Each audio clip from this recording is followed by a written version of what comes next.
नमस्कार, स्वागत है आपका पार्लियामेंट्री बिजनेस में। मैं हूं आपके साथ पवन शर्मा। आज हमारे साथ हैं सोनीपत से बीजेपी के लोकसभा सांसद रमेश चंद्र कौशिक जी। बहुत स्वागत है सर आपका। धन्यवाद सर। मेरा पहला सवाल है, लव जिहाद का जो मामला है देश भर के अंदर चल रहा है, यूपी सरकार भी अध्यादेश ले आई है, तो आपका क्या कहना है इस पर, लव जिहाद के बारे में? लव जिहाद के बारे में यूपी सरकार जो अध्यादेश लाई हम उसका स्वागत करते हैं। एक ये सबके लिए फ़ायदे की बात है, चाहे हिंदू चाहे मुसलमान या चाहे दूसरे धर्म का हो, सबके लिए ज़रूरी हो। इससे आने वाले समय में समाज को बड़ा भारी फायदा होगा। हरियाणा सरकार सर कब तक लव जिहाद के खिलाफ कानून लेके आएगी?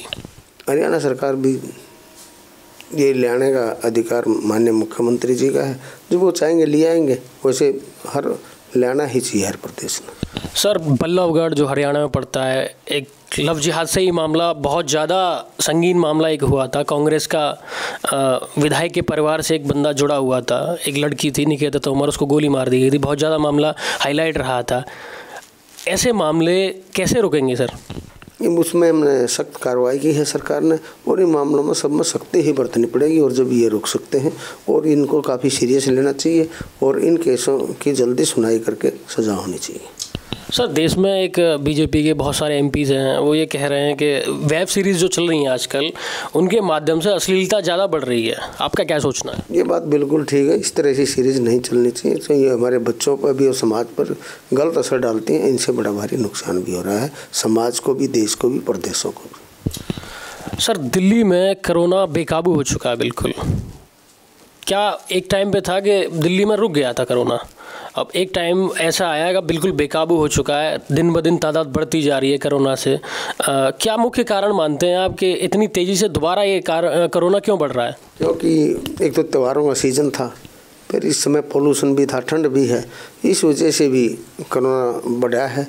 और ये कोरोना की वो स्टेज है जो बहुत तेज़ी से बढ़ रही है, दिल्ली में नहीं बाकी देश में भी।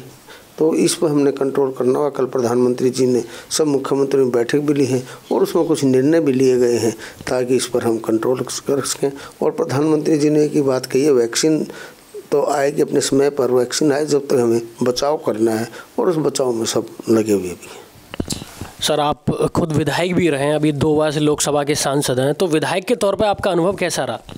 विधायक के तौर पर अलग तरह का काम है। अपने प्रदेश का क्षेत्र में अब एक असेंबली हल्का होता है और लोकसभा में काफ़ी लंबा चौड़ा काम है। मैं प्रदेश में 2 बार मंत्री भी रहा हूं और हमने अपने इलाके में काम भी किया है, तो वो अलग तरह का है। वो वहाँ भी काम करने का एक बड़ा आनंद होता है। और यहाँ मेंबर पार्लियामेंट में पूरे देश के बारे में, चाहे कानून बनाने हो, चाहे देश में आना जाना हो, कमेटी में मीटिंग हो, काफ़ी कुछ सीखने को मिलता है, समझने को मिलता है। एक अलग तरह की यहाँ पर चीज़ है। सर, विधायक के तौर पे आपने बताया कि आप मिनिस्टर भी रहे हैं, आपके ऐसे कौन से बड़े काम है, आप बड़ी उपलब्धि मानते हैं अपने राजनीतिक कैरियर में कि आपने एज ए विधायक, एज ए मिनिस्टर कराए हों? हमने अपने क्षेत्र में, मैं गन्नौर से विधायक रहा, राई से रहा, वहाँ पर बहुत हमने काम किया है, हर तरह से काम किया है। बड़ा प्रोजेक्ट, चाहे यूनिवर्सिटी बनाने की बात थी, राजीव गांधी एजुकेशन सिटी बनाना था, इंडस्ट्रियल हब बनाना था, वो सब काम हमने अपने इलाके में किए। रोडों का काम था, दूसरे शिक्षा क्षेत्र में, वो सब काम उस समय में किए थे जो कर सकते हो। सर, 2014 में आप पहली बार लोकसभा के लिए चुने गए, 2019 में आपने दोबारा चुनाव जीता भारी मतों के साथ, तो कितनी बड़ी जीत मानते हैं आप 2019 की जीत को? 2019 की शानदार जीत थी। वैसे जीत तो हर एक ही अच्छी होती है, लेकिन ये जीत और भी अच्छी थी।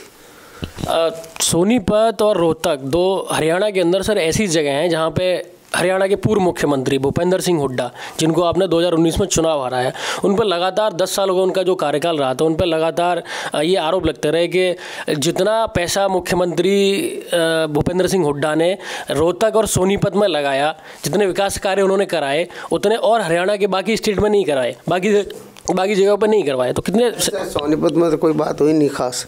सोनीपत में नया नेशनल हाईवे एक भी नहीं बना था। अभी अपनी पार्लियामेंट में मैंने बनने के बाद 8 नए नेशनल हाईवे बनाए हैं, सारा काम किया है, विकास का एक नया रास्ता दिया है।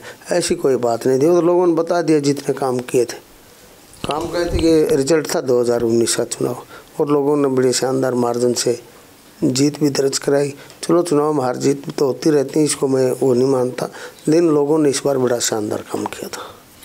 तो भूपेंद्र सिंह हुड्डा, आप कह रहे हैं भूपेंद्र सिंह हुड्डा ने सोनीपत और रोहतक के अंदर कोई कार्य नहीं कराया विकास के? नहीं, सोनीपत की मैं बात करें, रोहतक में किए होंगे। सोनीपत में कोई ऐसे कोई काम नहीं करे जो गिनाया जा सके या कोई बात हो सकती हो, और इसलिए सोनीपत के लोगों ने बता भी दिया। सर 2000 और ये प्रभाव ये घर किसी का नहीं है, सोनीपत वालों का, ये सोनीपत हमारा है।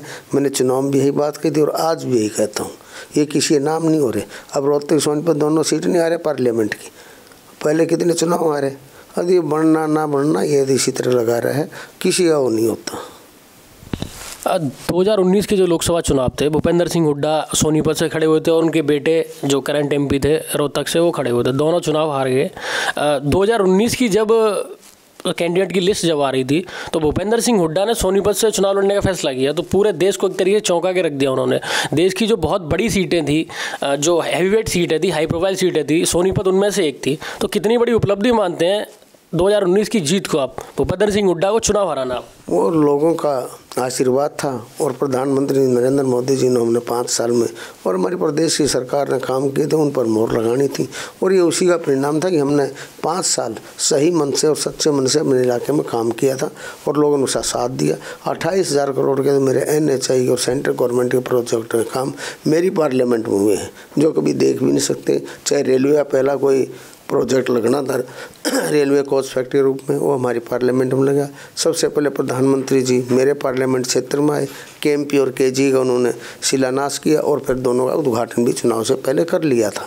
इसके बाद ये नया नंबर 1 नेशनल हाईवे था, इसको 12 लाइन का करना, उसका भी प्रधानमंत्री जी ने शिलान्यास किया था, वो भी पूरा हो जाएगा अगले 3-4 महीने में। और एक नया हाईवे रोहतक जुलाना जींद था, उस पर काम दोबारा शुरू करा है। और एक ग्रीन हाईवे जो जमुना से लेके सोनीपत गोहाना जींद के लिए है, वो पहला हरियाणा में बनने जा रहा है, उस पर काम तेज़ी से शुरू हो रहा है। और जो दूसरा है जमुना से सोनीपत करखोदा सांपला झज्जर, उस पर भी आधे से ज़्यादा काम पूरा हो गया और सब काम तेज़ी से हो रहे हैं। तो एक विकास का नया रास्ता दिया।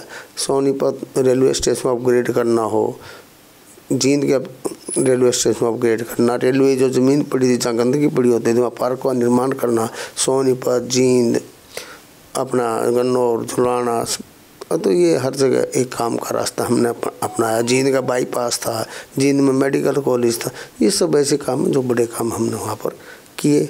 आज IMT की बात कर रहे हैं, गोहाना में देने की शिक्षा क्षेत्र में हमने काफ़ी इसमें विकास का काम किया है। सर 2024 के लास्ट में इलेक्शन होने वाले हैं, अभी काफ़ी समय है। ऐसे कौन से बड़े कार्य हैं जो आप 2024 तक निपटाना चाहते हैं अपने संसदीय क्षेत्र में? मैं ये चाहता हूँ एक तो मेरे ये नेशनल हाईवे सारे पूरे हो जाएं और उम्मीद है ये सब पूरे हो जाएंगे। और उसके बाद हमारा कोई रोड ऐसा नहीं बचता जिसको नेशनल हाईवे करवाने की ज़रूरत भी पड़े। और ये 4 लेन भी सब हो जाएंगे, 6 लेन हो जाएंगे और ये नंबर 19 साल तो 12 लेन का, इस तरह से ये हो जाएगा। रेलवे में हमारी रेल कोच फैक्ट्री अगले साल शुरू हो जाएगी।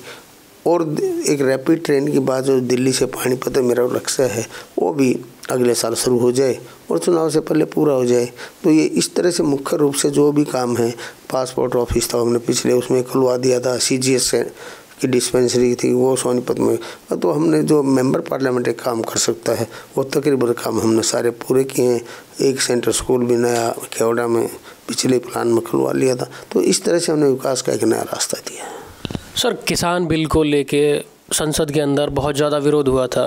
सड़कों पे भी हरियाणा और पंजाब 2 ऐसे राज्य हैं, कृषि प्रधान राज्य कह सकते हैं हम, कृषि की बहुत ज़्यादा मात्रा होती है वहाँ पे। आपका जो संसदीय क्षेत्र है सोनीपत, वहाँ भी किसानों की एक बहुत बड़ी तादाद है, तो कृषि बिल का इतना विरोध क्यों हो रहा है सर? ऐसा इस पर राजनीति हो रही है। पहले ये कहते थे MSP पे धान नहीं खरीदेंगे, फसल नहीं खरीदेंगे, हमने सारी फसल MSP खरीदी। अब लोगों की समझ में आ गई है, अगर जब तक प्रधानमंत्री नरेंद्र मोदी जी प्रधानमंत्री हैं, किसानों के हित के ही फैसले करेंगे। और उन्होंने फैसला भी किया है 2022 तक हमने उनकी आमदनी भी डबल करनी है। इसलिए अब लोग समझ रहे हैं ये सिर्फ विरोधी पार्टियों की राजनीति है, कांग्रेस की खासकर। सर आप खुद भी एक सांसद हैं, राज्यसभा में हंगामा हुआ था किसान बिल को लेकर, बिल बुक को फाड़ दिया गया था। जो हरिवंश सिंह जी हैं उपसभापति राज्यसभा के, उनके साथ बदसलूकी की गई, बहुत ज़्यादा विरोध हुआ राज्यसभा के अंदर। एक सांसद होने के नाते आप कैसे देखते हैं कि संसद में क्या इस तरह की कार्रवाई कितनी जायज़ है? इस तरह की कार्रवाई को ना तो सांसद कोई पसंद करेगा और ना ही आम जनता पसंद करेगी। कोई भी आदमी इस चीज़ की पसंद नहीं करता और सब ने उस काम की भर्त्सना की। सर, एक जनता का सवाल है कि चुनाव जीतने के बाद सांसद वीवीआईपी हो जाते हैं, जनता से मिलते नहीं, उनके पास नहीं जाते, तो कितना सहमत है आप इस बयान से? ये भी कोई सवाल नहीं है। मैं तो 24 घंटे ही मिलता हूँ और मेरे कोरोना टाइम में भी 500-400 आदमी रोज़ आगे मिलते पूरे टाइम में, सुबह भी शाम भी। हमारे घर तो कोई कभी भी आएगा तो उससे मुलाकात होना निश्चित है और जो हम उसके लिए कर सकते हैं वो करते हैं। सर, मनोहर लाल खट्टर जो हरियाणा के मुख्यमंत्री हैं, उनके कार्य को किस तरीके से देखते हैं आप? मनोहर लाल जी ईमानदारी से काम कर रहे हैं, अच्छा काम कर रहे हैं। नौकरियों में जैसे हमने पारदर्शिता जी है और सारे हरियाणा समान विकास किया है, इस तरह से हम विकास के रास्ते पर आगे बढ़ रहे हैं। सर, एक सवाल और जनता का है। दुष्यंत चौटाला जो हरियाणा सरकार में उप मुख्यमंत्री हैं, चुनाव से पहले बहुत तल्ख हमले करते थे, उनके जो छोटे भाई हैं वो आपके सामने भी चुनाव लड़े थे। तो जनता का सवाल है कि एक आदमी चुनाव से पहले, विधानसभा चुनाव से पहले सरकार के बारे में बहुत ज़्यादा विरोध कर रहा था, चुनाव के बाद उन्होंने उनके साथ सरकार बना ली। जब वो चुनाव लड़ रहे थे अलग चुनाव लड़े, आज वो हमारी सहयोगी पार्टी, आज हम दोनों मिल सरकार चला रहे हैं और मिल के काम कर रहे हैं। आज इस तरह की कोई दिक्कत नहीं है। सर, मेरा आखिरी सवाल है, कोरोना देश भर में बहुत तेज़ी से फैल रहा है, प्रधानमंत्री जी ने भी कल मुख्यमंत्रियों से बात की है। देश की जनता को और हरियाणा की जनता को क्या संदेश देना चाहेंगे आप? अपना ये है, कोरोना से हमने खुद बचाना पड़ेगा, सोशल डिस्टेंस का भी ध्यान रखना पड़ेगा वैसे भी, और जब तक ज़रूरी काम ना हो अभी हम अपने घरों में रहें। अगले 2-3 हफ्ते बहुत ही कोरोना के लिए बहुत ही महत्वपूर्ण है, इन सब में हम ध्यान रखेंगे तो बचाव हो सकता है। बहुत धन्यवाद सर समय देने के लिए आपका। आपसे बहुत बहुत धन्यवाद। तो ये थे हमारे साथ बीजेपी के लोकसभा सांसद सोनीपत से रमेश चंद कौशिक जी। कैमरामैन प्रदीप रावत के साथ पवन शर्मा, पार्लियामेंट्री बिजनेस।